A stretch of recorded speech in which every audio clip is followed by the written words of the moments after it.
Welcome, action fans, and thanks for joining us for another edition of All 90s Action All the Time, as we continue our journey through the 90s filmography of Kurt Russell. I'm one of your hosts, Scott Murphy, and on today's podcast, we're talking about Stargate. And who do I mean by we? Well, of course, it's my regular partner in crime. He's 1/3 of the Bloodhound Picks podcast. He's a screenwriter, and he's a man who's been known to have learnt a language or two overnight.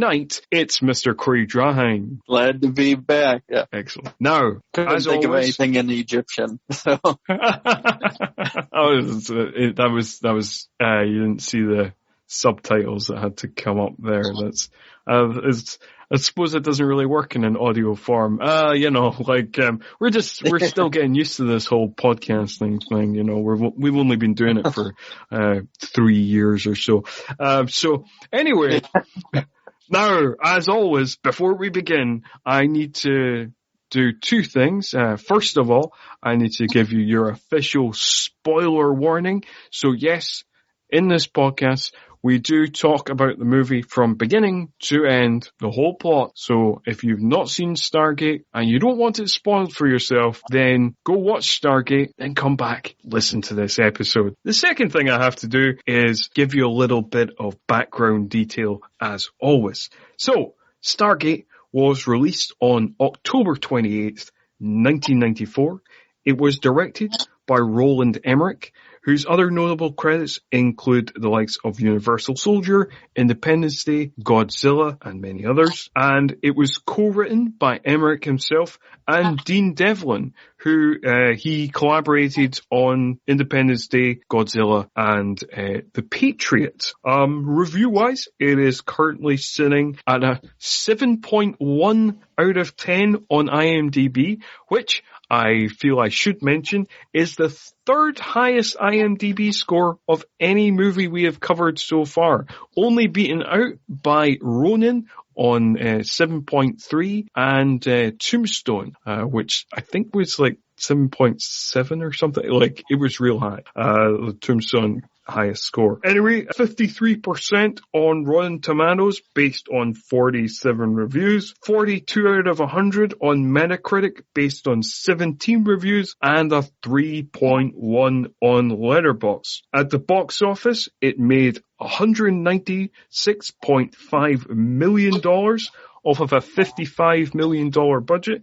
Interestingly, it was more popular outside of America, as it was made 71.5 domestic and $125 million international. Also, it was the 13th biggest film of 1994, sandwiched in between Clear and Present Danger at number 12 and The Santa Claus at number 14. And despite the kind of lukewarm critical reception, it did do quite well at the Sci-Fi Awards, it winning Best Sci-Fi Picture at the Saturns and being nominated for Best Dramatic Presentation at the Hugos. And of all the films we have covered thus far on the podcast, it is the film with the greatest legacy, as it was the catalyst for 3 TV shows, SG-1, Atlantis, and Universe, 2 direct-to-DVD sequels for SG-1,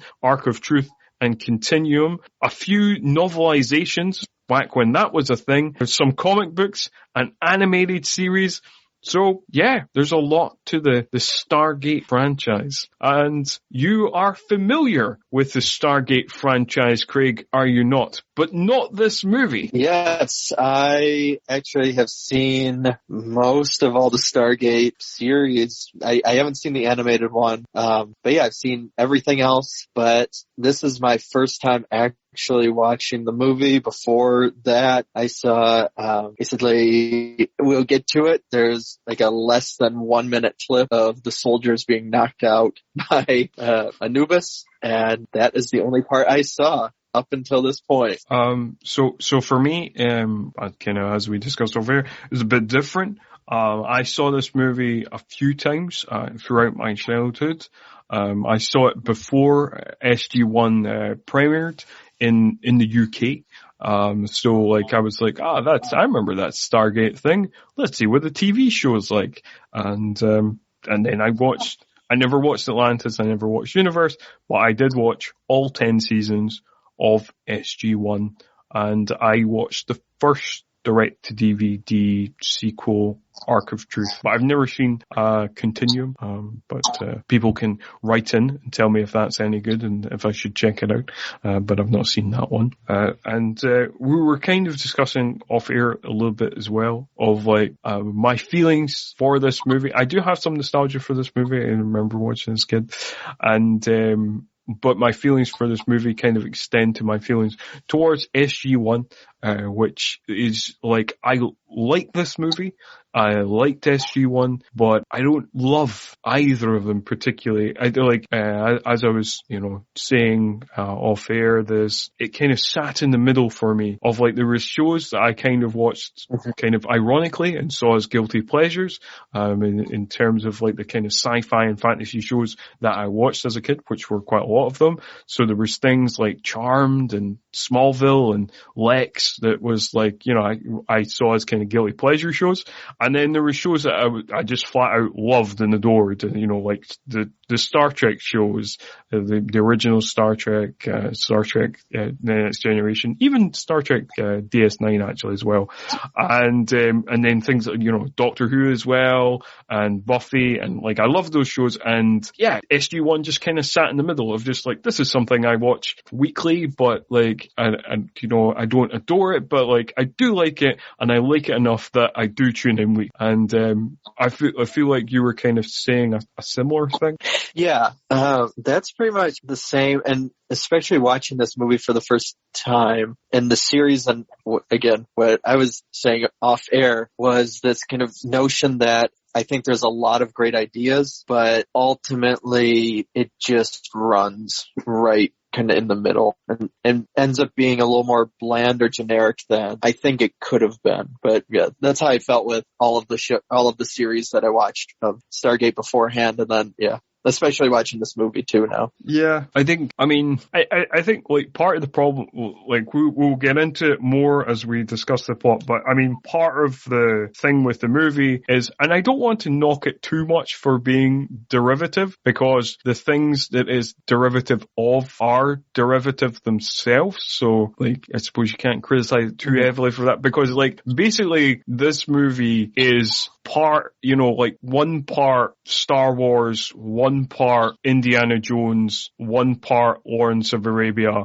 one part its own thing. Yeah. And like I say, Indiana Jones and Star Wars themselves are derivative of other things. So like, but maybe they seem less, kind of, they've refashioned themselves in a more imaginative way, maybe, that kind of blinds you to their derivativeness. No, I could see that. And I think one of the issues I had with the movie is it's either trying so hard to, like, because I know it was originally planned to be a trilogy or something, correct, but there's moments where they leave stuff open and not a earned way, I think, for future, reveals. But then there's also relationships that are kind of built that then are never really expanded upon more. But then they reach a point in the relationship where you think, well, that wasn't earned at all. Like between O'Neill and Jackson, or between O'Neill and, can't think of his name, the kid, who's kind of becomes like his surrogate son. Scara. The kid is called Scara. Yeah. And he was played by Alexis Cruz, who is one of two actors in this movie who went on to star in a couple of episodes of SG-1. Yes.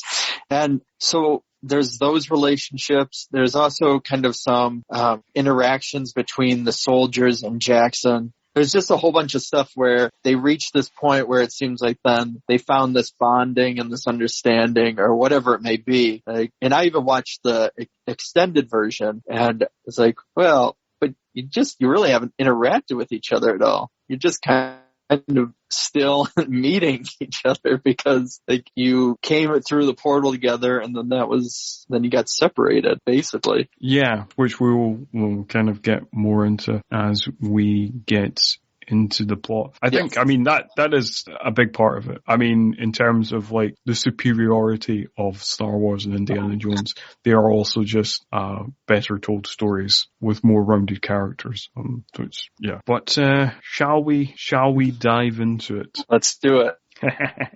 So, in terms of like things that have brought me nostalgia in the show, there's definitely movies that have brought me more nostalgia.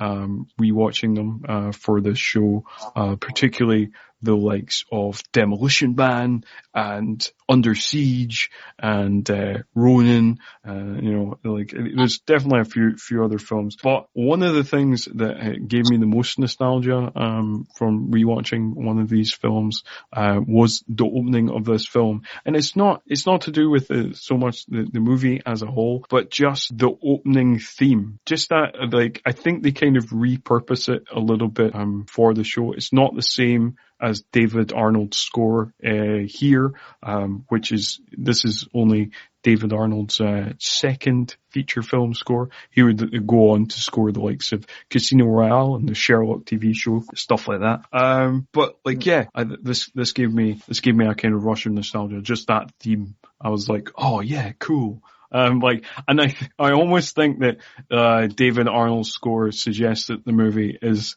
more epic than it is. Yeah, it does. What did you think I really like David Arnold's score for this. Like, what did you think of the music and that theme? No, I agree actually, and that is kind of one of the parts that it weirdly the music. Yeah, it's very epic, and it fits kind of with that what you were talking about, Lawrence of Arabia aspect or all this stuff. And then there's certain moments then within the movie which we'll get into, that either are more comical or more that then just don't fit with the I guess the epicness of the score, if that's an appropriate way to put it. Yeah, I think that is an appropriate way to put it.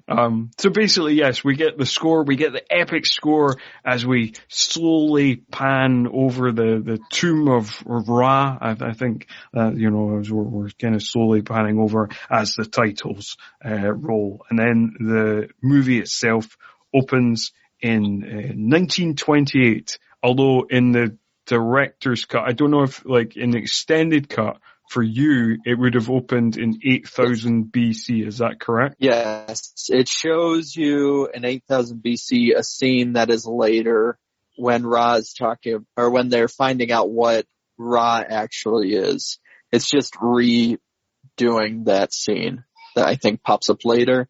And then, yeah, it goes to 1928. It does the jump, and then there's one little part, the 1928 section, where it shows you the fossilized version of the beings that we know, but which I don't think I don't know if it's in the theatrical. I read it wasn't, but no, but it's that pops not. up again like later they basically just so like in the theatrical version, it kind of is like, why is this scene here? Because like basically they just arrive at the archaeological dig, and then they have a little bit of a conversation, and then the Stargate is kind of erected, and they're like kind of like, what is that? Nobody knows. And then it just kind of cuts to the Daniel's lecture at the university or wherever the lecture hall that he's at. And like the other thing that I thought was kind of weird about the scene as well, and maybe this is just like a kind of us in the 90s, of course we don't care about non-white people, but like they subtitled the Swedish but not the Arabic, and I was just like,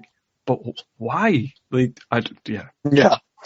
No, there's a whole part too that we'll get into when they first arrive, where there's no subtitles really, and then later on, I don't know if it was a director's choice, because now Jackson, when he officially understands what they're saying, then we get the subtitles. But yeah, it's kind of weird with how they handle the subtitles in that movie. Yeah, it is kind of weird. We'll discuss that more when we get there, I suppose.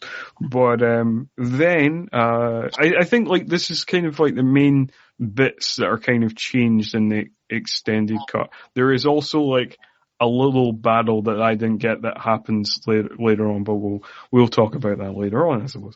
But anyway, we're kind of on the same path now, so we cut to Dr. Jackson's, or Daniel's, lecture.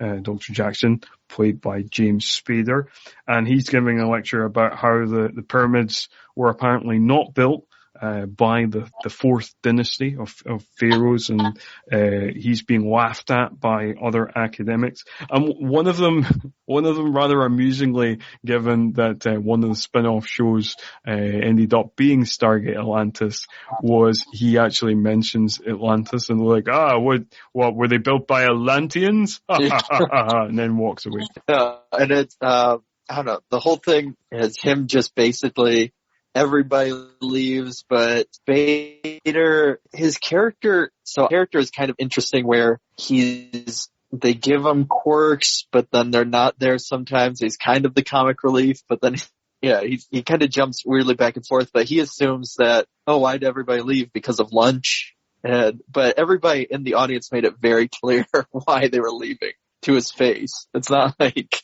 Yeah, they didn't try and hide it. Yeah, it's kind of, he's kind of weak. I'm not, I suppose you're right. I suppose he is sometimes the comic relief, and he is sometimes the quirky eccentric, and then sometimes he's kind of not. He's kind of like being the leader when they go to the other planet and stuff like that. And, he's a bit like, obviously Roland Emmerich also directed Independence Day, and he's like both Jeff Goldblum's character and Will Smith's character sometimes. Yeah, and that's how he becomes, especially that he's just a linguist, and you're kind of, I don't know, he's not, that's not a high enough position, I feel like, for him to really be in control of how he's seen, at least, but I don't know. That's a whole nother conversation. I suppose we'll get to that too. Maybe we should just talk about the things we're talking about instead of talking about the things that we're going to talk about. It might get a little bit too confusing for all the listeners. So we'll cut back to the plot. So basically, after the lecture, he is offered a job by Catherine Langford, and he doesn't want to take the job, but she basically knows everything about him and says, I know that you've lost your job, you're behind on your rent, you basically can't afford not to take this secondment with the U.S. Air Force secret something or other. And then he's like, well, I suppose that's true. So I'll just go to your secret military base. Yeah. And when he's there, he jumps right in a way that, I guess that, again, that's where his character element comes in, of he has this, he's just, I guess, intelligent, I don't know, but he comes off cocky to everybody else, even though he's not trying to be.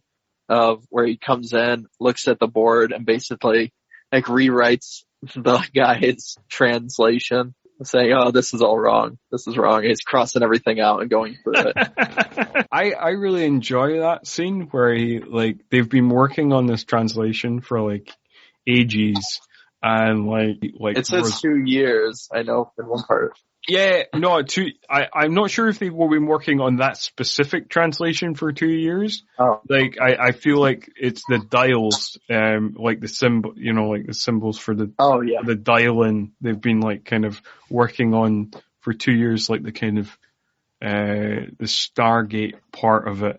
But, so there's that translation on the board, and he's like, it's all wrong, and, this word actually says Stargate, which is, so I actually kind of wanted more of this, because I love the antagonism between, the kind of unintentional antagonism between his character, Spader's character, Dr. Daniel Jackson, and Richard Kind's character, who's just upset by everything he does. It's Richard Kind's like just lugubrious face of just kind of, I just don't, I'm just not impressed. I just, I could have done with more of that. I think more Richard Kind in this movie would have gone down well with me, I feel. Yeah, no, I agree. And I think that's kind of what lacks a little bit, in my opinion, is that like it becomes a kind of more full-fledged adventure action movie, even with Spader's character, where I feel like the parts, like the science parts, are a lot of fun, and I almost wish there was more of that in it, of him trying, later on trying to decipher things or whatever, because it feels like it's just like he solves everything really quickly. I wish there was more of that in there, even if Richard Kind's character did come with them or something. Yeah, I know what you mean. Because I think in terms of like the dialogue and in terms of like the kind of back and forths that way, I think some of the most fun stuff comes out of those scenes, and the fact that like Richard Kind just feels usurped by this like new guy who's come in and just solved everything, and it's like he's just crestfallen that he's been working on it for years, and it's just like this guy comes and solves everything in a fortnight. Like, don't I just feel like a piece of shit? Yeah. But we forgot to mention right before that point. We get the introduction of Kurt Russell. Yeah. Who is kind of in a depressive state, and his wife is too, or she's kind of detached from him, and he has long hair. That's how we know he's in a depressive state. It's revealed that he's because he's a military guy and he's got long shoulder length hair, so that's like cinematic shorthand for that. Yeah, and it's revealed that his son accidentally killed himself with one of O'Neill's guns, basically what the soldiers say to each other. Yeah, and this is revealed, I mean, like, yes, the soldiers have this conversation in this car, and his son's death, I feel, is revealed in the clunkiest manner. It's just this throwaway conversation that they have in the car, like, hey, why is he so depressed? Well, his son died. He shot himself with a gun, and it was in the house. Oh, okay. Let's drive away from this scene now. Well, thanks. You've given the audience the information that they required. Now you can write off. And that's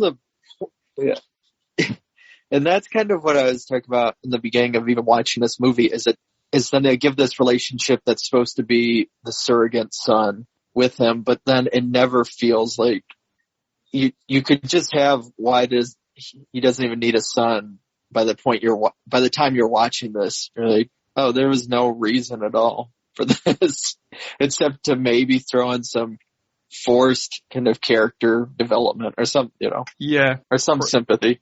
Pretty much. Like, it feels very shoehorned in, and it's like, most of the times he doesn't seem all that depressed, and then every so often he does. And it's not, I mean, Kurt Russell plays the kind of transitions well, but the transitions are still weird. Yeah. I suppose this might be a good time to mention as well that, like, I read a couple of fun things about Kurt Russell and James Spader in terms of them coming on board in this movie. Kurt Russell got the script, thought the script was rubbish, didn't want to do it, and then was basically convinced to do it by his agent because they were like, they're now offering you this amount of money. And he was like, okay, cool. But it turns out in an interview I read with Dean Devlin that he was sent the wrong script. He was sent an early first draft of the script, which Dean Devlin himself said was awful, but wasn't sent the final shooting script. And when Kurt Russell saw the final shooting script, he was like, this isn't so bad after all. However, James Spader thought the script was just awful generally. He was sent the right script, but James Spader was quoted as saying this: "The script was just awful," and that sort of intrigued me. I don't know where James Spader is going with this. I don't know why you would think a script is rubbish and being like, hey, I want to know more. But he did. And then he goes on to say, that made me want to meet the director. And then he got me excited about it. I realized that making this picture was going to be such an adventure. But apparently he was keen on shooting in the desert. And that out of that would come an adventure on screen. So James Spader had a very interesting attitude to this movie. Yeah, but that's how I feel with most of Emmerich's movies, is that, I don't know, why watching them, you're kind of like, I bet, it was fun for the cat, for everyone involved to make it. Because it seems like, you get to mess around with the special effects or whatever. I think it could be fun, but then, yeah. Yep. I mean, it turned out it wasn't that fun. Like, I also watched, like, the behind-the-scenes documentary that you can see on YouTube. And, like, it was fun in terms of, like, apparently the camaraderie on set was good. People got on well. That was nice. But they shot in Yuma, Arizona. And to avoid the June buggy season, they shot right in the height of summer in July. So they were shooting in, like, 126 degree Fahrenheit kind of heats, and people were just collapsing on set, basically. Oh, jeez. Yeah, because oddly enough, in the unlimited or in the Ultimate Edition that I have, even though it's the Ultimate Edition, it only has one kind of special feature, and that is talking about, is Stargate real? And it's just like one of those, like, here's the science behind it, and it does not work at all to this podcast. No. Do you know what's great though? Like, I think when I was reading up on it, the behind the scenes documentary, and this is the most 90s shit ever, comes from a Stargate CD-ROM. Oh, there you go. And in terms of technology as well, apparently Stargate was the first major motion picture to have an official website. Okay, that's cool. But we're only about 10 minutes into the movie, so we should probably keep on trucking. Yeah. So O'Neill comes in and basically takes control of everything, of saying that he's going to be the one to know and any sort of information, and that it's only military should be in the know. And he obviously does not think highly of Jackson, and so they're supposed to be at odds, kind of, but Jackson, because he's a little naive to certain things, he doesn't really even notice that he's at odds, I guess, with O'Neill. He's just kind of going along with the flow and excited.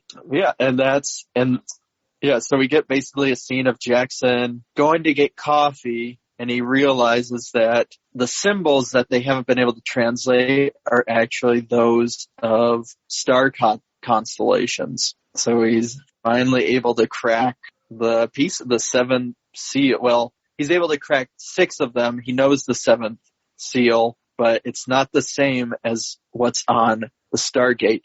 And that's when he doesn't know what that means, but it's revealed to him as the whiteboard raises up to show the Stargate. Dun, dun, dun. This is one of the funny things about the scene as well. Just rewatching it this time, I was like, so when he translates the thing, he's like, that word's not wrong. That word's not right. It should be Stargate. And I was like, oh, okay. So he's uncovered that word. But then everybody in this scene is calling it the Stargate, and he doesn't know what that is. So I'm like, were they calling it the Stargate before he arrived and did the translation? But then, like, what context would they have for calling it the Stargate? Like, maybe I just got myself caught up in knots. Yeah. No, I agree, because there are points where it feels like with the first initial blackboard element, or that scene, like, where did they just write it that way to try and test him a little bit to see if he would be able to see how good he was? And they actually knew what it meant regardless, because Catherine kind of seems like she already knows the translation stuff. And when they reveal, they already know that the 6 of the 7 symbols prior to that. And so, yeah. it kind of plays weird in that sense of, Yeah, because then you're like, oh, did they know or more not, than they or were what? letting on originally, or like? But then, like a lot of things in this movie, it's not entirely fully explained. Yeah, but they test it and they finally get the Stargate open, and they send in a probe that kind of shows them where in the known universe that it goes, basically. Yes, which is it's in a galaxy far, far away. But in the show, it's in our galaxy, so that's one of the things that they change from this movie to SG-1. And also, one of the interesting things that I learned from the research in like behind the scenes documentary is the Stargate effect is done practically, because they had a large tank of water and they shot an air cannon at it from about an inch above it, and then they turned the image on its side and digitally enhanced it a bit, and that's how the Stargate whooshy, watery effect is done. It wasn't all CGI. Oh, wow. I mean, it still looks good for, what it is. And it's kind of one of those nostalgia effects, I think, that has been replicated so much by now in terms of, Stargate in that sense. Yeah, for sure. And I think like a lot of films, particularly if you watch films from the 90s where like the effects are like purely CGI, often they don't hold up well, but effects that are a mixture of practical and like kind of digital enhancements often stand up better to rewatching now than like kind of pure computer effect. I agree.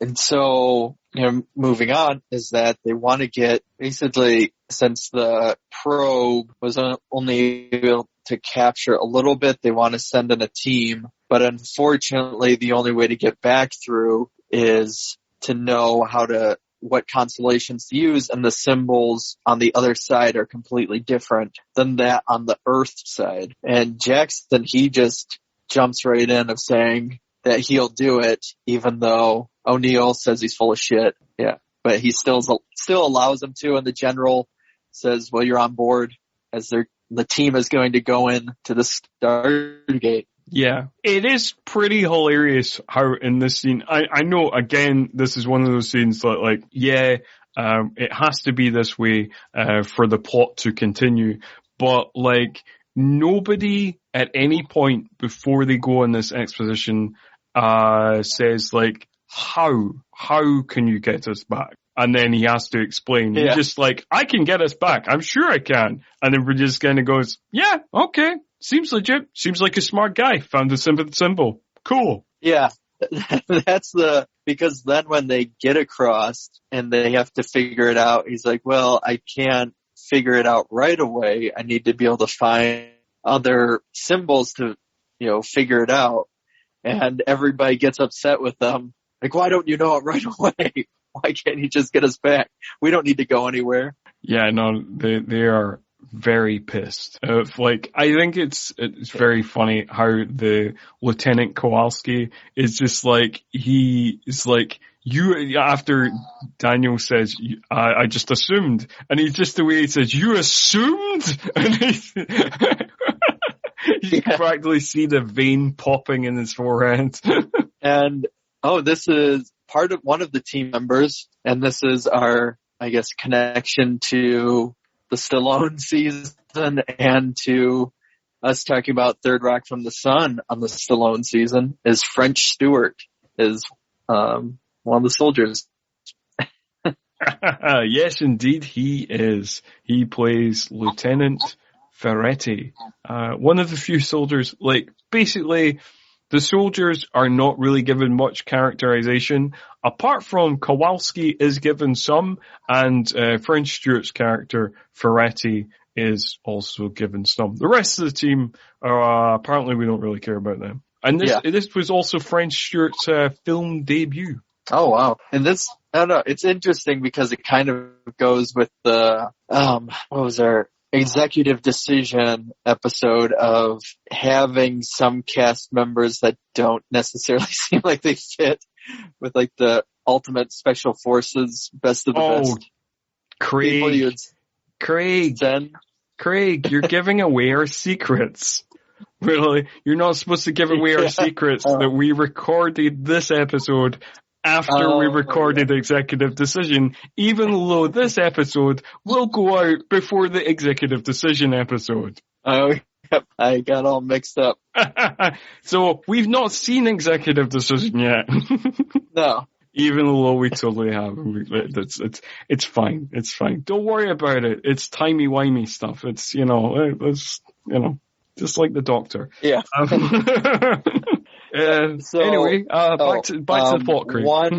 One key element that we forgot to mention is Catherine, when she was a kid, she found it's like a locket of the Ra symbol, and she hands it to Jackson, saying, "This gave me good luck my whole life. I want you to hold on to it and bring it back to me."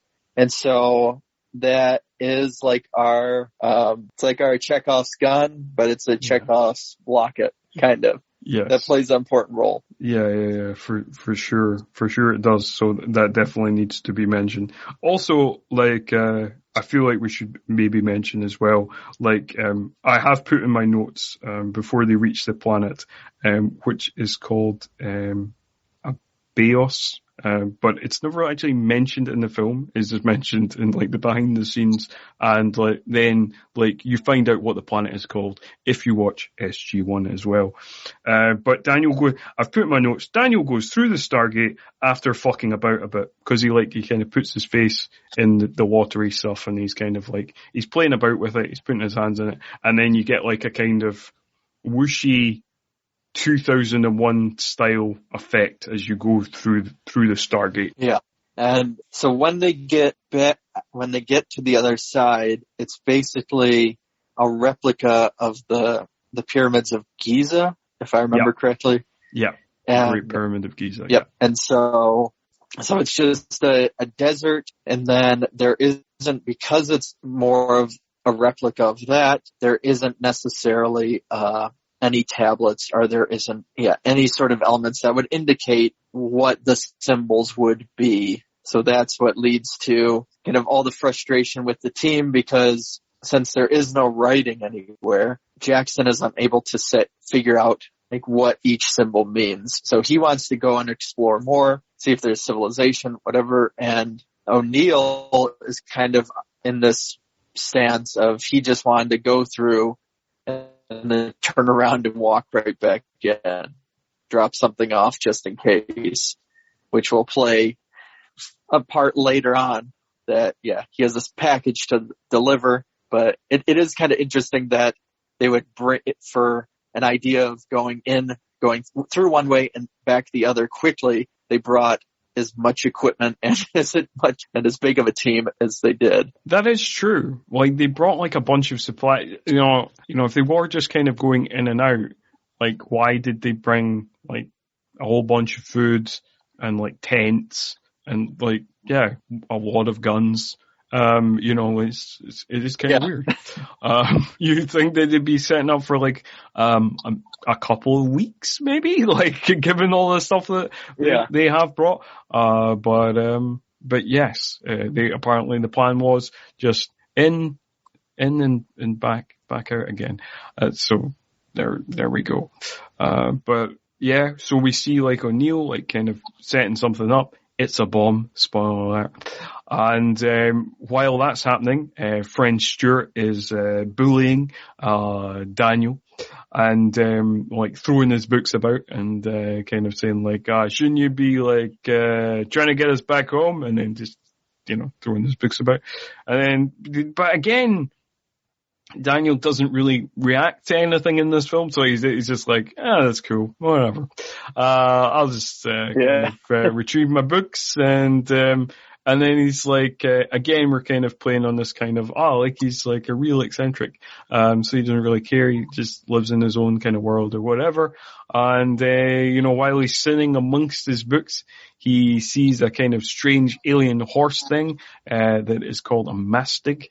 And the mastig is apparently, that effect was achieved by, there's a kind of plastic frame with fur and stuff like that on top of a Clydesdale horse. So that's how that was done. Yeah. That's pretty interesting. I mean, and it's a fact because I thought it was just going to be, like a puppet or animatronic or whatever. No, not an animatronic. A light plastic frame with some fur and stuff, just on top of a Shire horse.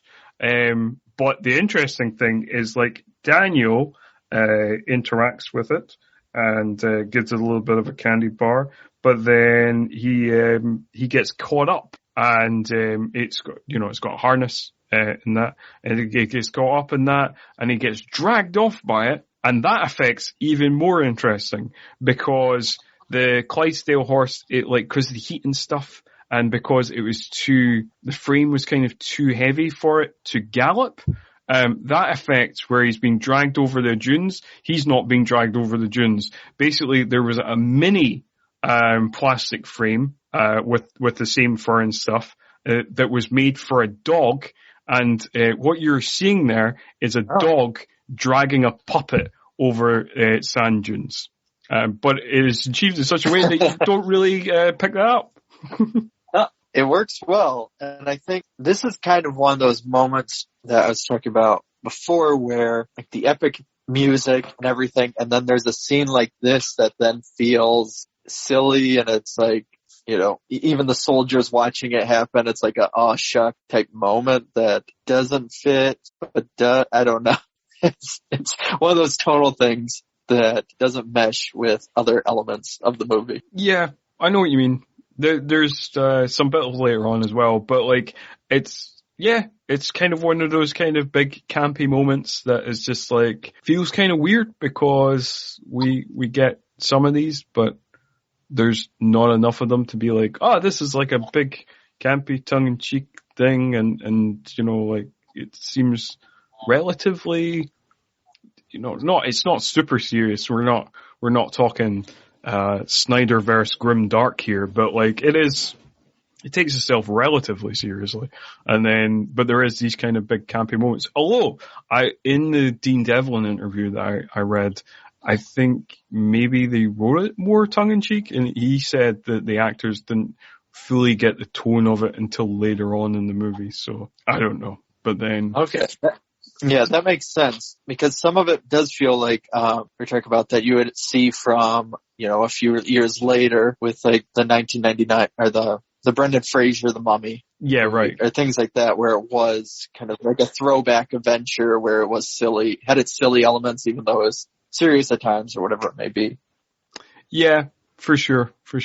But it doesn't, for the most part, it doesn't play campy. But then again, if the actors weren't really getting the tone just right, then surely that's a directorial issue in terms of like Emmerich being like, actually, can you play it that way? Because this is kind of the vision me and Dean have for the movie. I don't. Yeah, I don't. Yeah. But because Kurt Russell up until this point hasn't really been a huge ego, so it seems, and he's done a lot of kind of campy action film. It seems like he'd be an easy one to talk to about those issues. Yeah, because he's got a proven track record from like the likes of Big Trouble in Little China and Tango and Cash and stuff like that of being campy. Although it feels like his character's not really meant to be campy, or maybe he's meant to be more quippy, action hero-y, like in the second half of the movie. Like his character's arc is kind of odd because he kind of comes in and out of, as we've kind of described, he kind of comes in and out of this depression, and it's a bit weird. Yeah. No, it's that for the first, I'd say, half of the movie, Kurt Russell's character is almost like it's basically all Spader, it feels like. And Kurt Russell's character is just kind of there doing something, kind of, but not really. Yeah, that is true. That is true. But I suppose we must skip along as we get to, like, basically this is where they meet the kind of townsfolk, they come across the alien mine that is being mined by what looks like just like humans, which we will later discover are actually humans. And as we kind of discussed at the start of the episode, initially these people who are speaking some variation of ancient Egyptian are not subtitled, and I don't know, I guess from the director's point of view, this is to place us in the kind of viewpoint of the characters of the military team and, Jackson, of like not being able to understand. Yeah, which is funny again because Jackson gets yelled at for not knowing their language right away. Like, well, you're on an alien planet. How would you know it right away? Obviously, it's not like the same elements of if they traveled to a different country. But for most of the beginning, the soldiers just get frustrated with him the whole time of why he can't solve something right away. Yeah, that does seem to be the main thrust of his character's journey up to this point. Of just like, you're the smart guy. Fucking, how'd you not know? Smart guy. Yeah, but I do like the response where, they're talking to the chief and they end up, like, they're kind of communicating. They offer water. He offers them a candy bar. And then the chief makes the motion of come with me. And Jackson goes, he wants us to go with them. And Kowalski makes some kind of rude comment about, well, how do you know that? And he makes the motion. It's like, because he wants us to come with him. Or whatever he says. Yeah, he makes the obvious kind of hand motion of like, come towards this way. Yeah, that is very funny.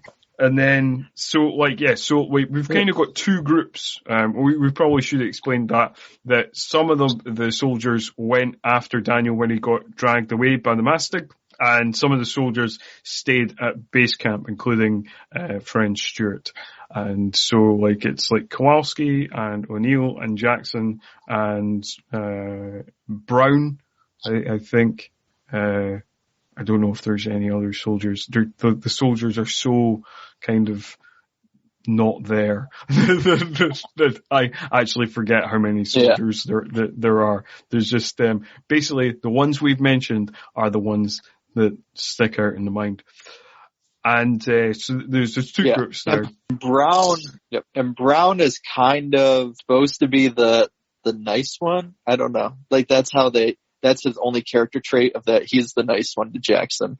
Yes, he is more kind. But yeah, he's given literally nothing to do. So yeah, that's his one character trait. And it's just again, I don't want to call this movie racist, but again, it does kind of feel like yes, but we've given characterization to our more important white characters. Yeah, well, and again, spoiler alert, the way they set up Brown is then like he's supposed to be the nice one, you think. So then when he is, again, spoiler, killed later on. Like it's supposed to have this weight, but then it doesn't really because they haven't given him enough depth. They've just kind of given him the lines of being like, well, maybe I think Jackson might be right, and that's it. Yeah, pretty much. So, and again, that is entirely a script issue and has nothing to do with Derek Webster's performance, which is perfectly adequate. It's fine. He's decent in the role. Exactly. Yes. But we kind of. So again, this is kind of where the kind of references come in, or the kind of derivative bits of so we get a scene where we go back to a big party feast in the town, and then it's basically like, oh, we should just eat what the locals eat and stuff like that. Daniel's very much on board for that. Kowalski not so much. And then they present this kind of lizard thing, and with the kind of meat hanging out. And, Kowalski's kind of like, you're going to eat that? And Daniel seems kind of unperturbed, kind of, it's a similar to kind of banquet scene in, Indiana Jones and stuff like that. But it kind of plays differently because Indiana Jones is genuinely disgusted, whereas Daniel's like, weird lizard meat. I'll check it out. And of course it tastes like chicken because everything tastes like chicken. Yeah. Any white meat in the universe tastes like chicken, apparently. Yeah. And so he tries to start writing, and as he's doing it, the chief is basically kicking the sand and trying to prevent him from writing. But then and they see the symbol of Ra, right, on his locket thing. And so they instantly start putting him in this robe and cleaning Daniel while the other soldiers are just still there. And so you're going through this whole scene of seeing Daniel being cleaned, and then the chieftain's daughter comes in, the chief is having her wed Daniel, basically, are giving her to him because they assume that he is an emissary of Ra. That is true. Which they already knew because they've already seen the locket. Yeah. Because like in the first scene where they meet them, like everybody like kind of bows down to him because they've already seen the locket. I think like it was this kind of like, he knows writing as well. That's pretty amazing. On top of the emissary thing, I definitely gotta give my daughter away. The chieftain of the village, Kasuf, is played by Eric Avari, who is kind of one of those actors who's just kind of put in roles of like, he can be Indian, he can be Iraqi, he can be Egyptian, he can be Tunisian. He's just like one of those actors that they would just like, he's like Middle Eastern, right? And he is in The Mummy. There you go. He is in The Mummy. There's the connection. Again, he was actually born in India, but like he's just generally he's played basically every kind of Asian culture, characters from pretty much every kind of Asian and North African country that's not like a Far East Asian country. So it's like Hollywood just casts him as anything because, ethnicity is kind of elastic and, particularly in the 90s. Yeah, but we get one of those scenes, kind of moving on, where Jackson is, to show that he's a good person, he doesn't take advantage of the chieftain's daughter. He has her put her clothes back on, but they act like he is interested as to not offend any of them because they're basically waiting right outside of his hut or his room. And they're kind of all standing around waiting for the consummation of the marriage. And then this is where they have a sort of conversation of where he starts writing stuff again, and like she's like, no, don't do that. But then she recognizes a symbol, and that kind of starts off like the catalyst for Daniel learning the language overnight.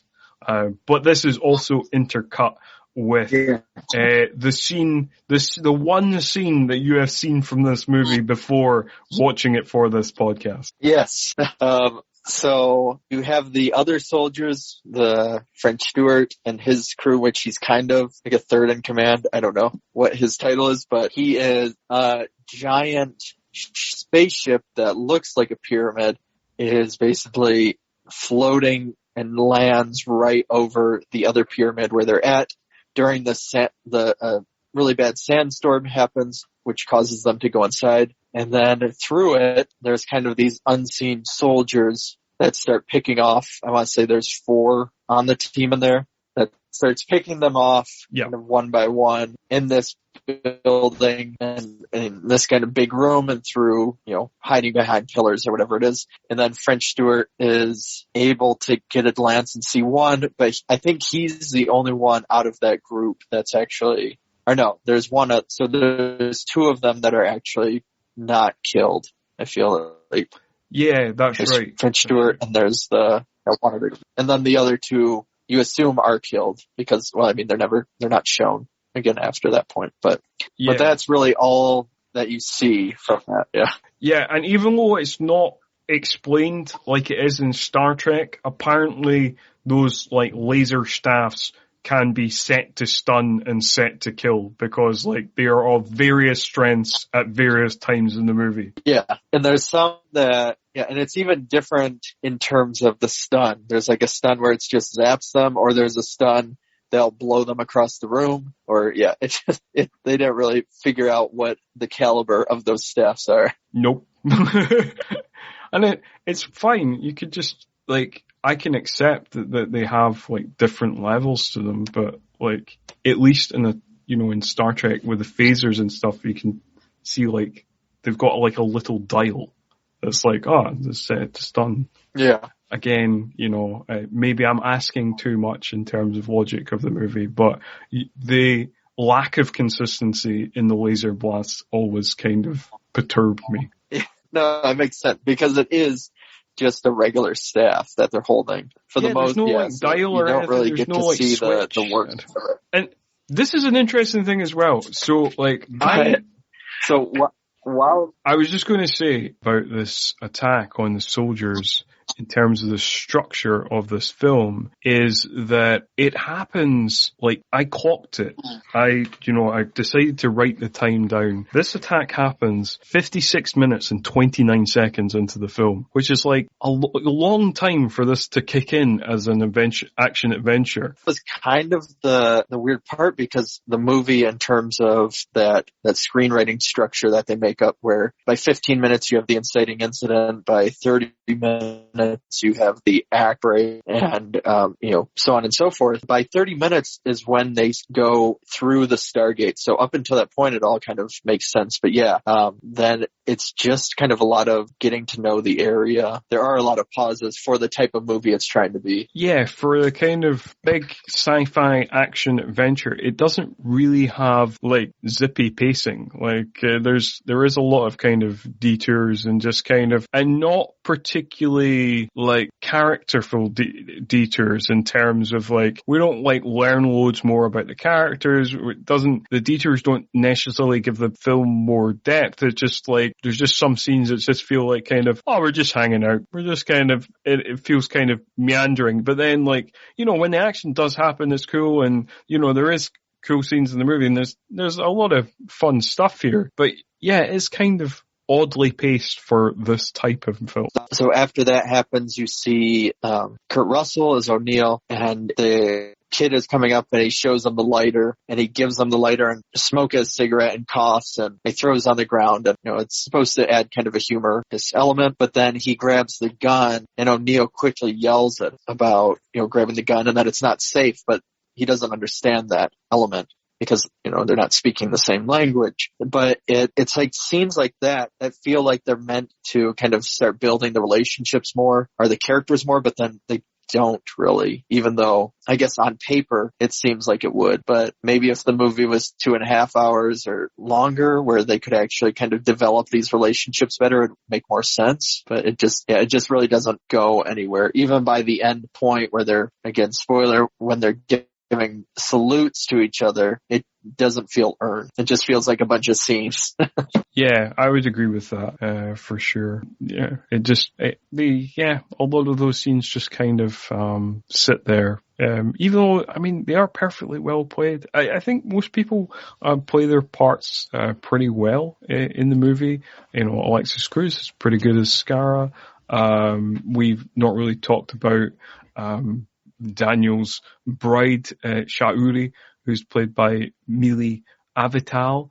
She's pretty good, and even though she's not given a lot to do, but yeah, there's something about them that they don't add much flesh to the bone, really. Exactly. And I think because I was going to talk about her more, but it pops up in a lot of Westerns, it pops up in other, this notion of a character being married off to maybe the people of that planet. I'm pretty sure it's happened on a Star Trek episode, or any sci-fi series you find has some part of it. But yeah, she just kind of plays that role of the quiet who instantly falls in love with him. And again, that's kind of it for her, besides the fact that she leads Daniel to the cavern, or not the cavern, the caves, which actually have the writing, where he's able to finally kind of decipher everything, except that the seventh symbol is all worn off and missing. But he's able to figure out kind of the history through a big exposition dump that and the symbols in itself. And that kind of solves all of the science elements that we liked so much earlier. It's like, oh, okay, here's all your science. And back to kind of action part, and we're bringing in Ra now. Yeah, although I do have to say, in terms of like, some of the filler scenes are quite funny.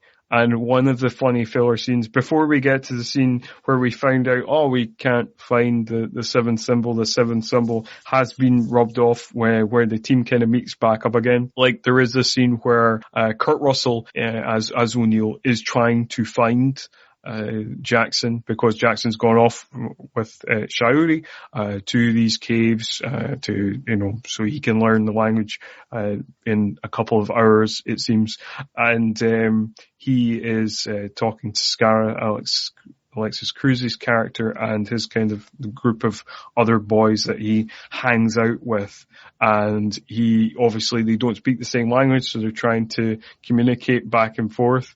And they kind of clock that he's talking about Daniel, but they know him through like his reaction to the chicken, like because he did when he ate the lizard meat, he said, "Oh, it tastes like chicken," and then did like a chicken clucking noise.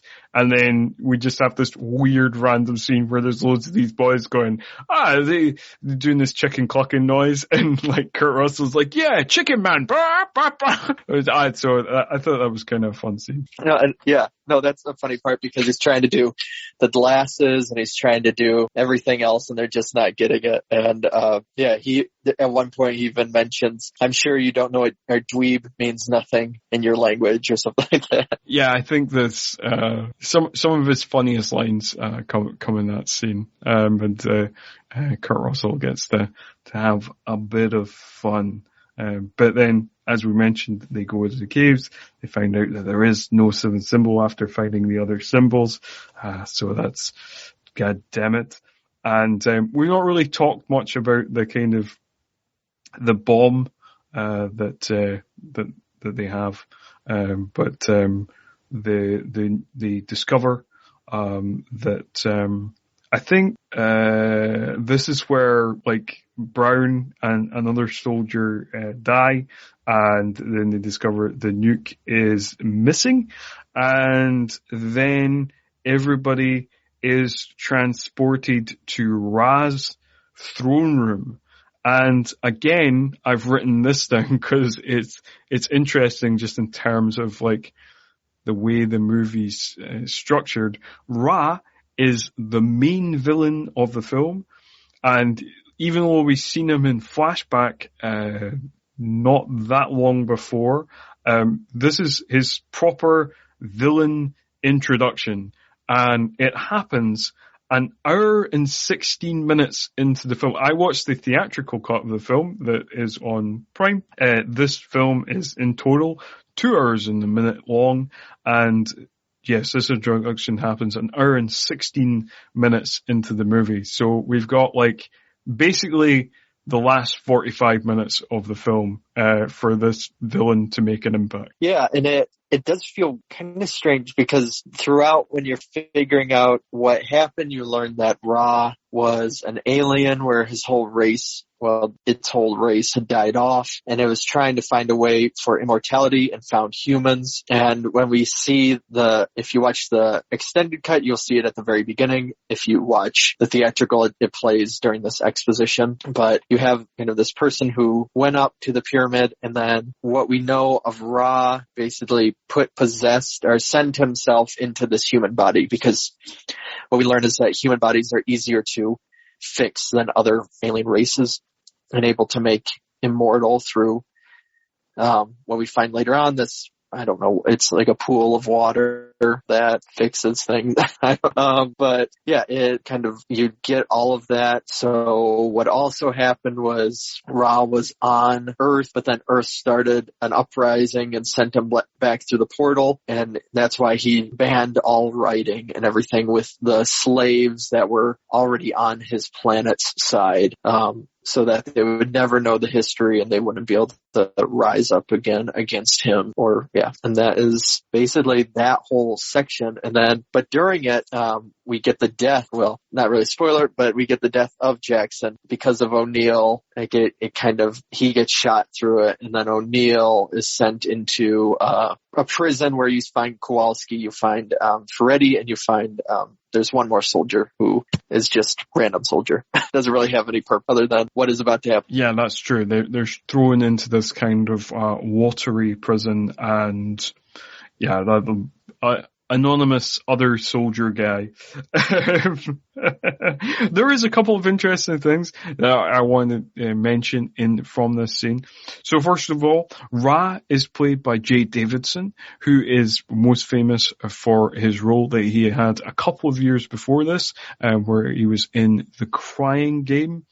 And he basically didn't really like the fame that gave him, and didn't really want to act again. And when he was approached to act in this movie, he said, "Sure, I will act if you give me $1 million," thinking that was too outrageous a fee for them to actually give him that.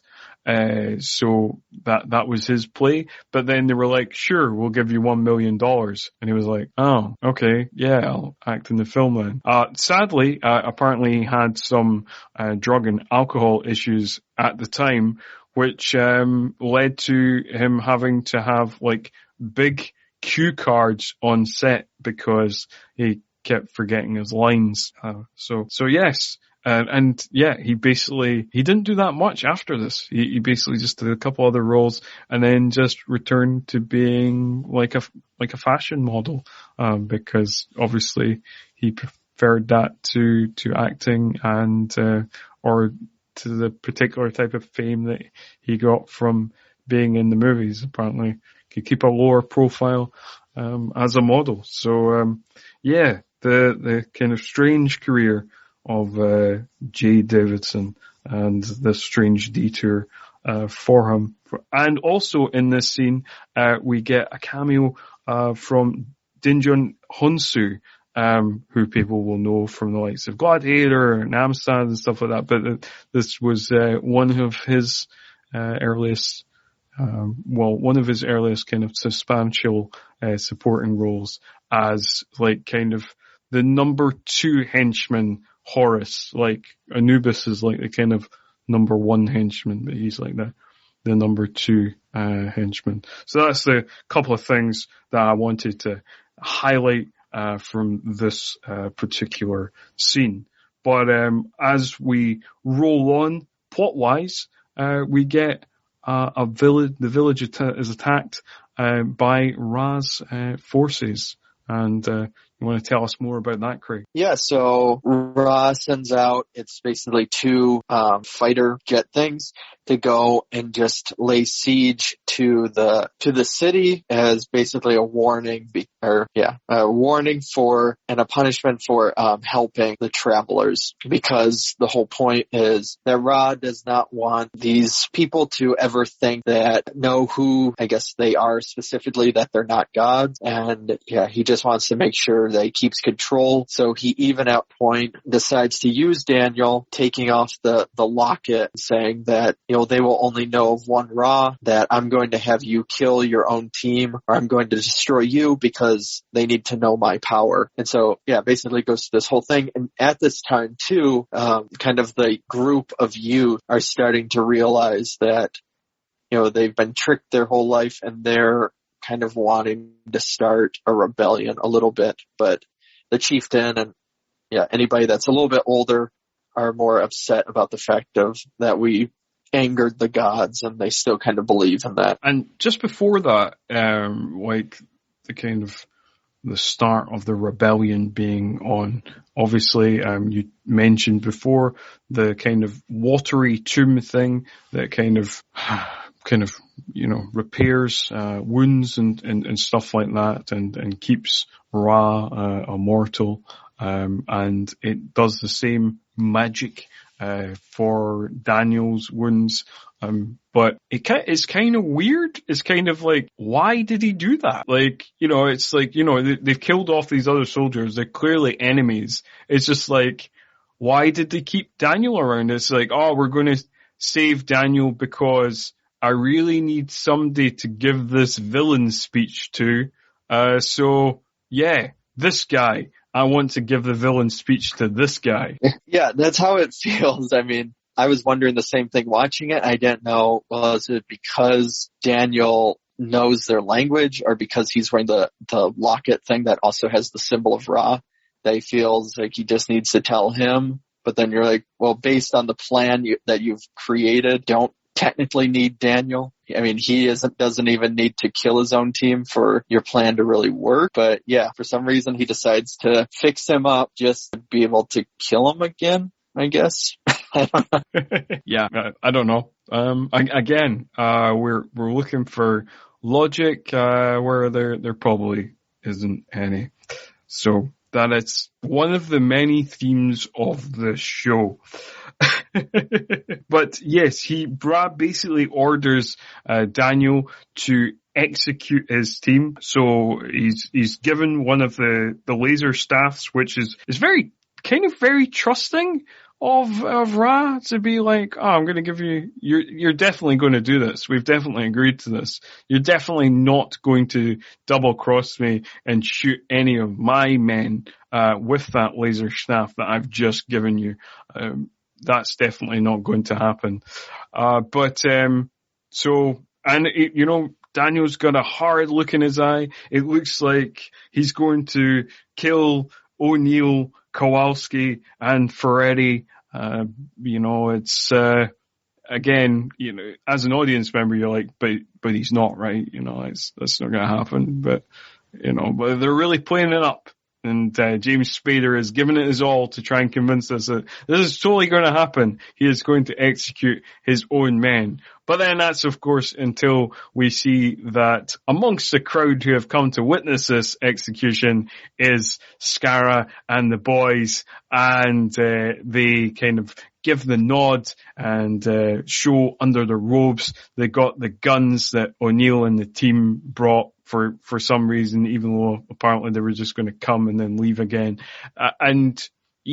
So the rebellion is on, and a battle starts, and of course, as predicted, Daniel does turn that laser staff on Ra's men. Well, and it's interesting during that whole thing, it would make more sense if they made Daniel, again with character development, if they made him into kind of more of a selfish person or more of a, person not wanting to die at all. But yeah, this whole setup from the beginning to that point, you're like, well, obviously he's going to turn on them. There isn't anything in his character that's been given prior to this that would suggest he'd be willing to kill these people. And then, they don't even point their staffs at Daniel to make sure he does it. And then all the youth somehow, having not found the guns, they've learned how to successfully use the gun without any sort of training or anything at all. But yeah, they're able to get away as their robes are thrown on them, and they basically run into the desert with the sandstorm coming, and Kowalski gets separated through it and Ferretti,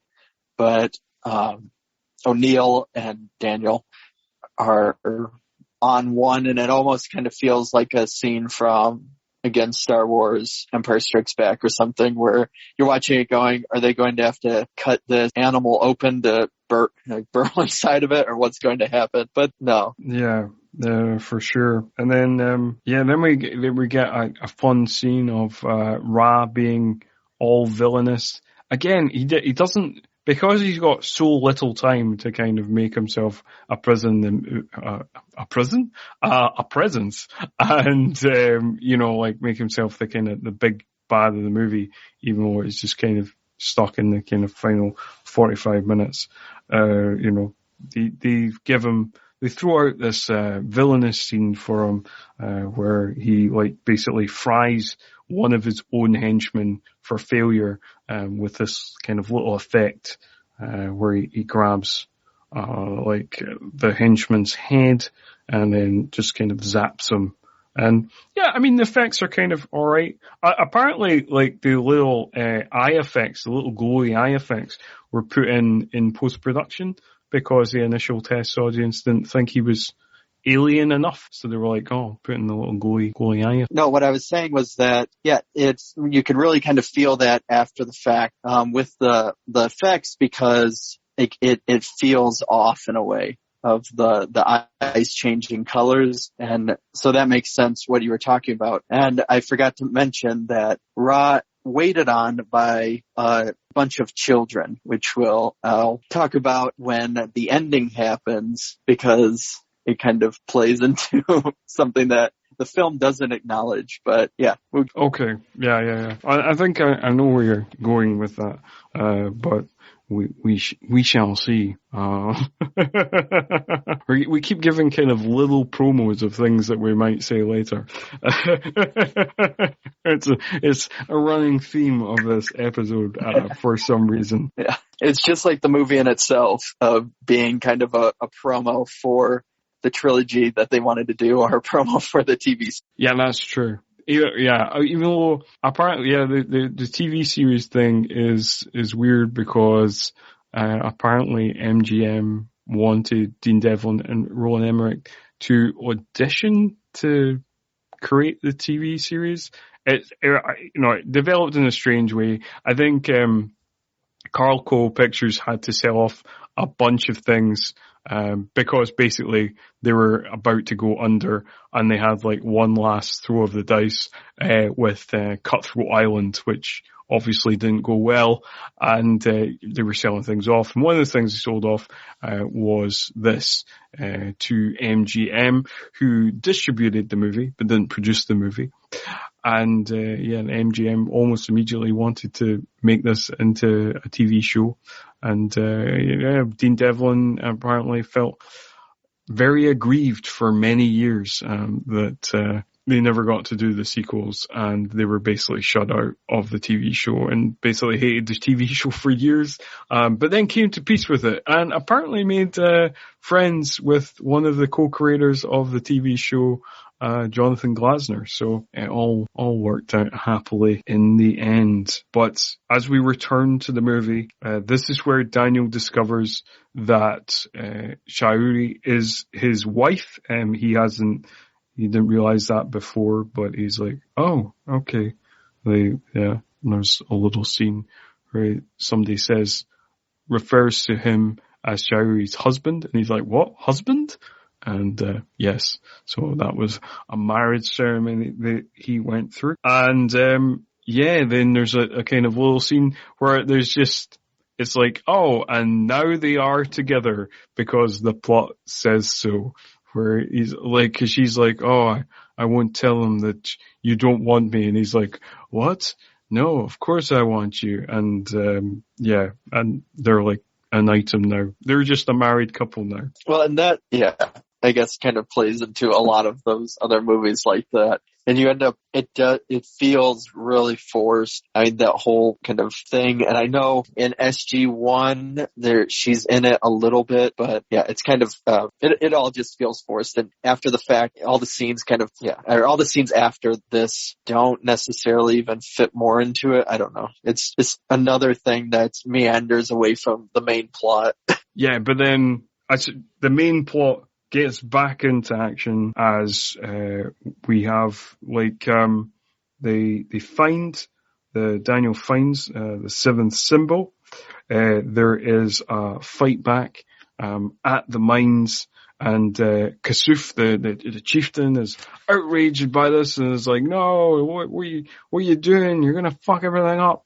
But then there's a little button on the kind of helmets that the gods have, and it reveals the face of Horus, the character played by Dungeon Hunzu, And it's like, look, this is your gods. And then, they're like, oh, right, yeah, right, fair enough. That changes everything. We thought that's what they actually looked like. We didn't think they looked like us. Well, fuck them then. Yeah.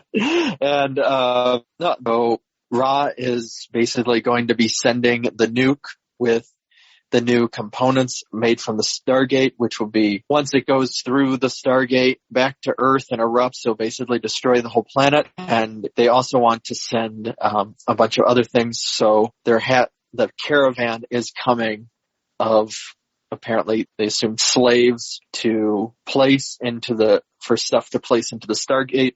But as we know, the audience, as we've seen it many times, the reveals is that all the soldiers and the rebels now are all kind of the ones in disguise as these slaves delivering these items and walking past the guards, all of that, until their big reveal, which creates the huge action scene with one group on the inside, which is O'Neill, Daniel, and then Kowalski and Ferretti and their team are on the outside, taking on like the fighter jet things and the outside forces. Yeah, and there's a couple of things like I wanted to highlight. One from the behind the scenes, because it's hilarious. This story definitely needs to be told.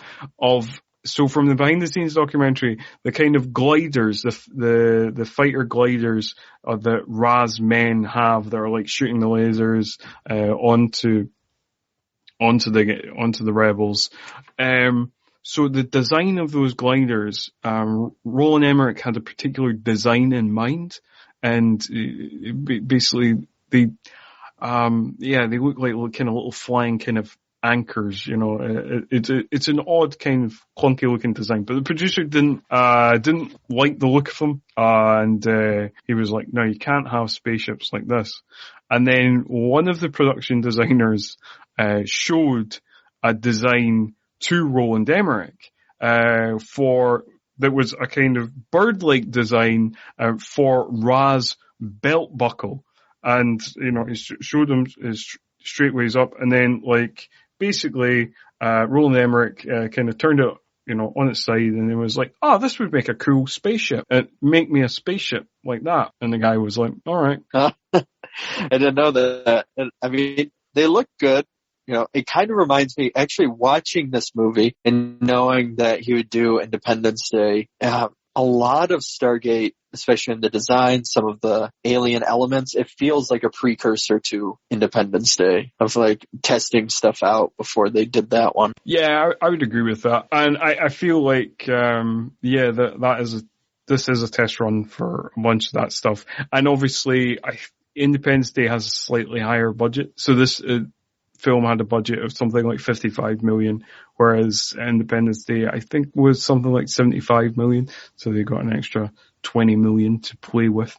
I think you can see the difference on screen, because Independence Day actually does look like a much bigger scale movie, and like, they nailed the tone with that one as well. And talking of the tone, one of the things I put in my notes was that in that scene where they kind of sneak in and they pretend to be the slaves or whatever, there's a bit where O'Neill kind of says like, how are you doing? And I've put in here, O'Neill gets quippy at 1 hour and 38 minutes into the runtime. Yeah. No, that was in my notes as well. And it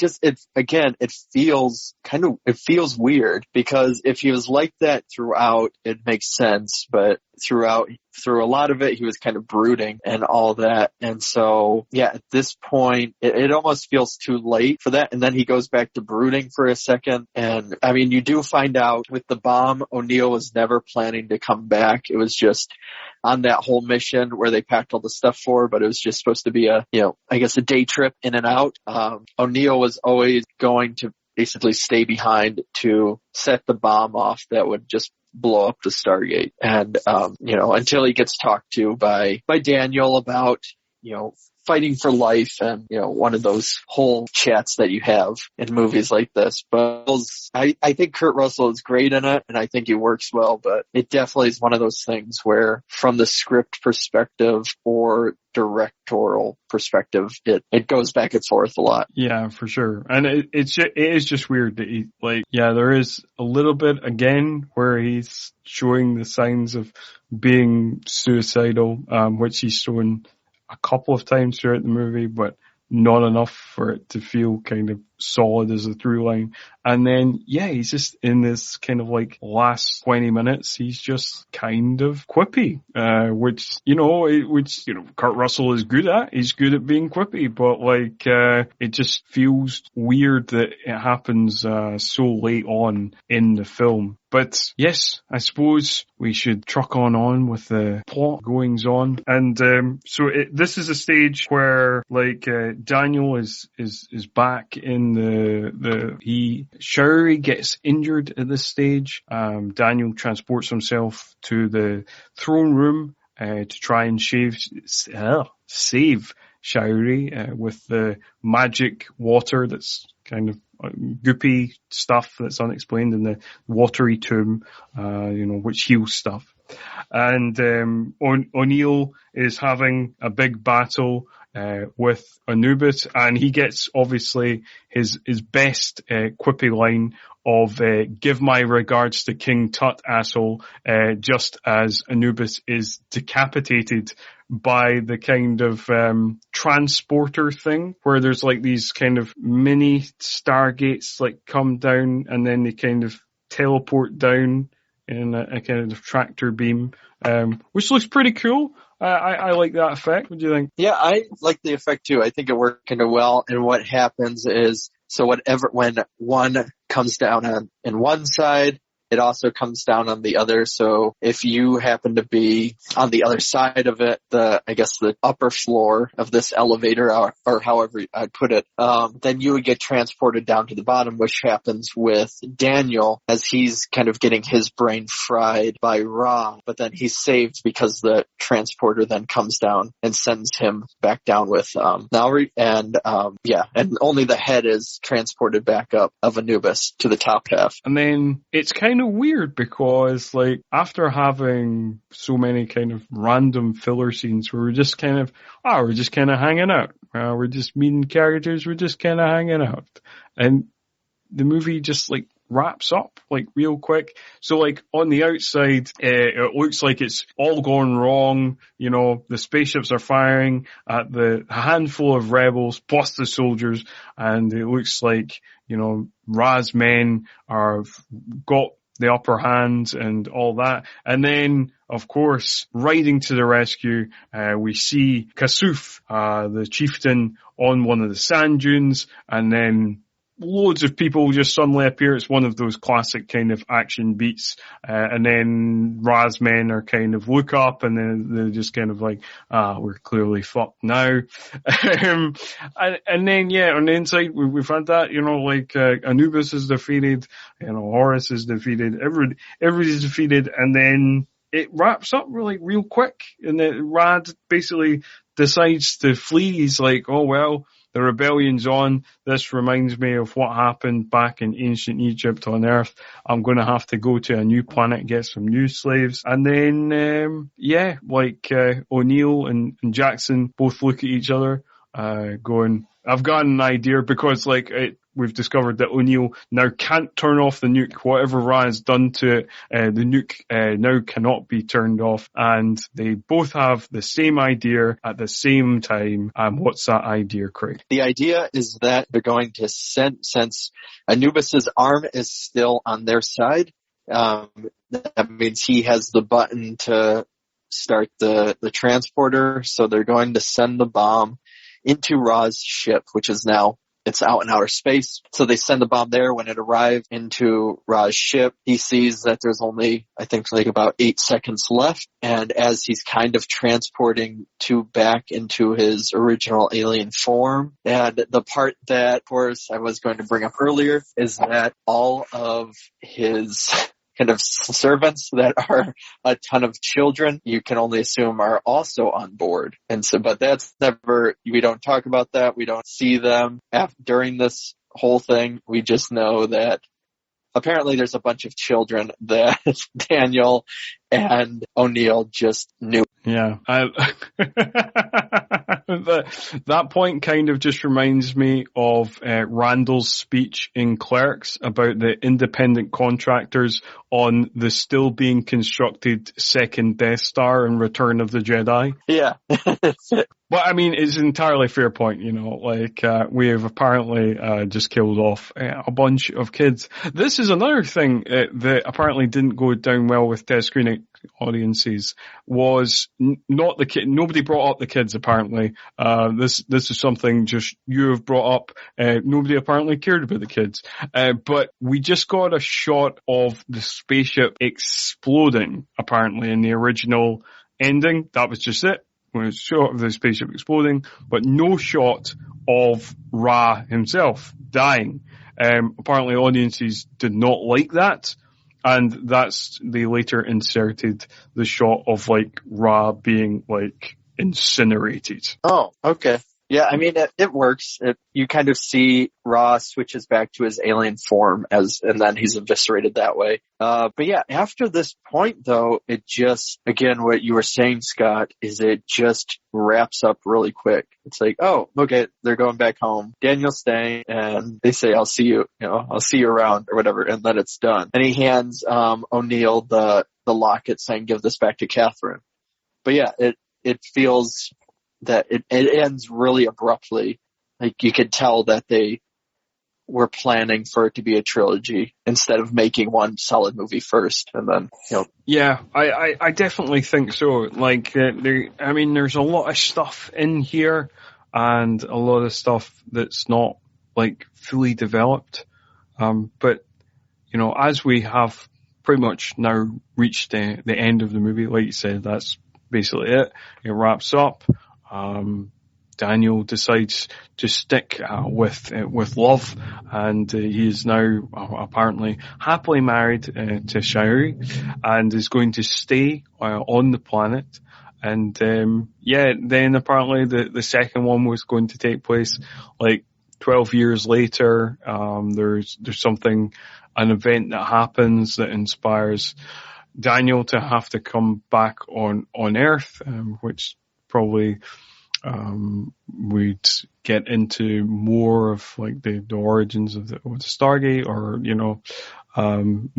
but yeah, I don't know. It still overall works. I think the film is still overall a fun film. There is some odd character choices. There is the through lines are, in terms of the character arcs, are a bit wonky at times.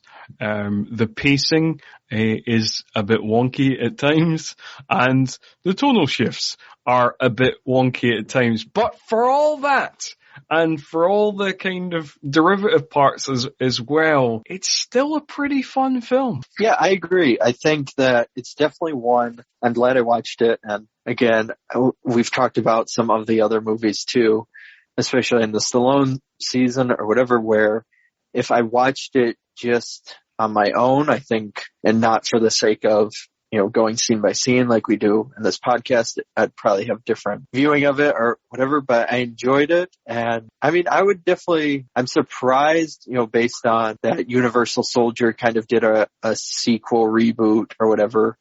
And then, Independence Day did their 20 years after or whatever, however long after.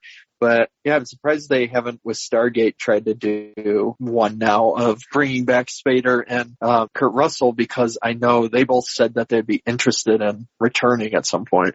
But overall, I mean, I enjoyed it. It's a lot of fun. I think it would be one of those where it'd be a lot of fun to watch in a theater. Yeah, I definitely think so. I imagine I never saw this in the cinema. When I was a kid, I saw it on video and then I saw it a couple of times on television, but I think it'd be a lot of fun to see on the big screen. And apparently there has been attempts to kind of do some of those sequels a couple of times, but I think they've kind of given up on it. Basically, at one of the, I think it was Comic-Con 2006, Dean Devlin mentioned that he was in discussions with MGM about doing the sequels that were not made, that originally Emmerich and himself wanted to do after they finished wrapping Independence Day. But then, of course, MGM wanted to go ahead with the TV series, not sequels to the movie.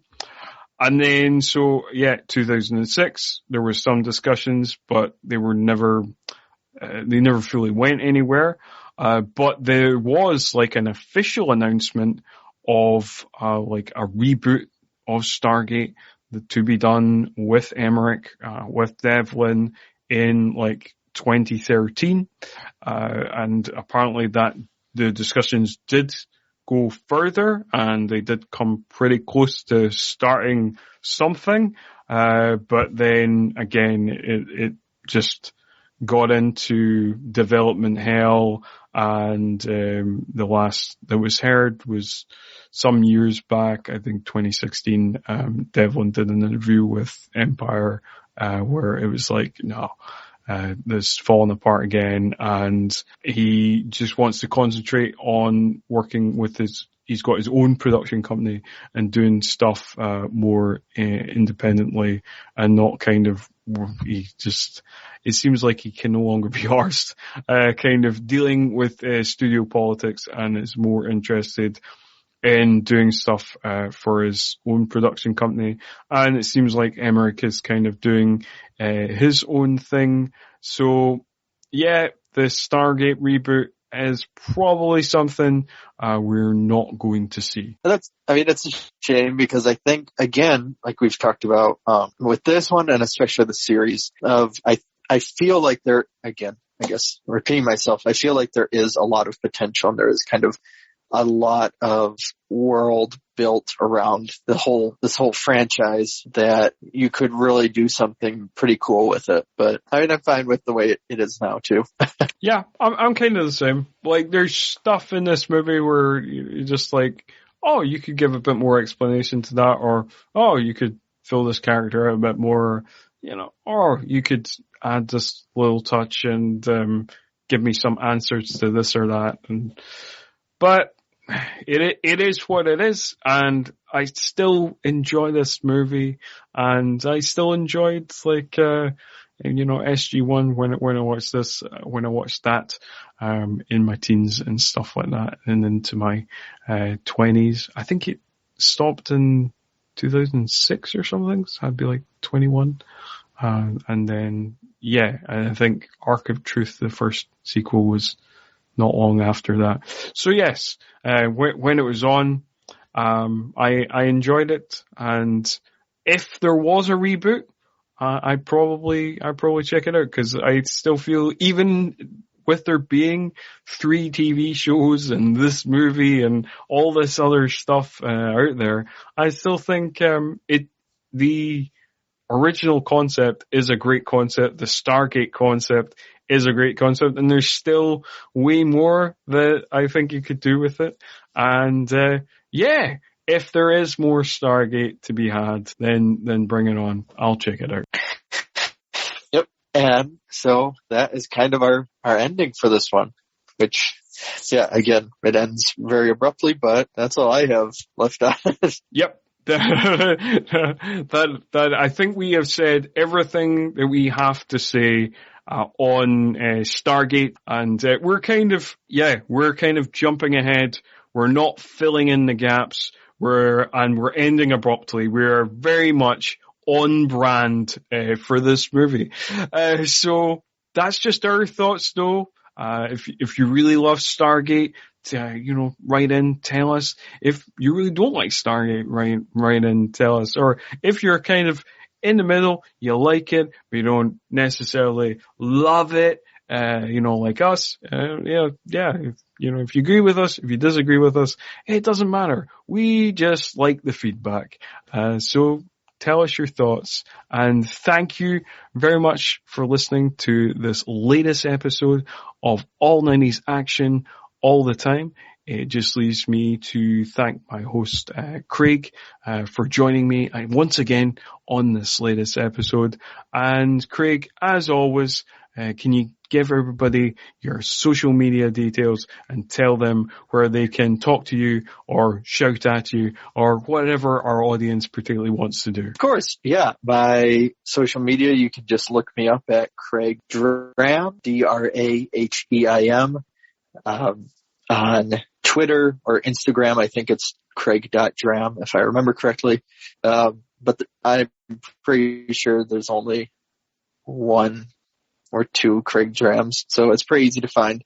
But yeah, also the podcast I co-host, Bloodhound Picks, where we will kind of highlight obscure or independent older horror films.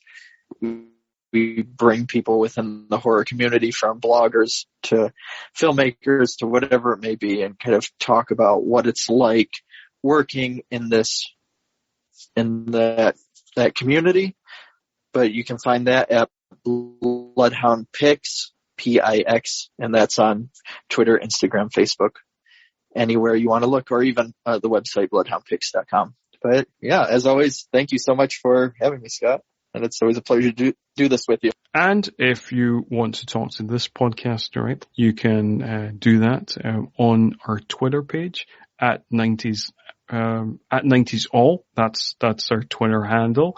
And if you want to listen to me talking about horror, you can at my podcast New Horror Express, which you can check out at my website newhorrorexpress.com, or you can check us out on Facebook, or check us out on Twitter at New Horror EXP. But that is all for this episode. The last thing it leaves me to say is, if you have enjoyed this episode, then it would be great if you could leave us a review wherever you listen to podcasts. And please, can you make those reviews 5 stars? Because if you don't make the reviews 5 stars, it upsets the podcast algorithm gods. And as we all obey the laws of the podcast algorithm gods as podcasters and don't want to upset them, we've got to make those reviews 5 stars. So thanks again for your 5-star review. But anyway, that's all for this time. But be sure to join us next time when we will be talking about Executive Decision, which we did not talk about last week, even though we're putting out the week after this. Again, like this movie, don't think about the logic of it too much. Thanks for listening. See you next time.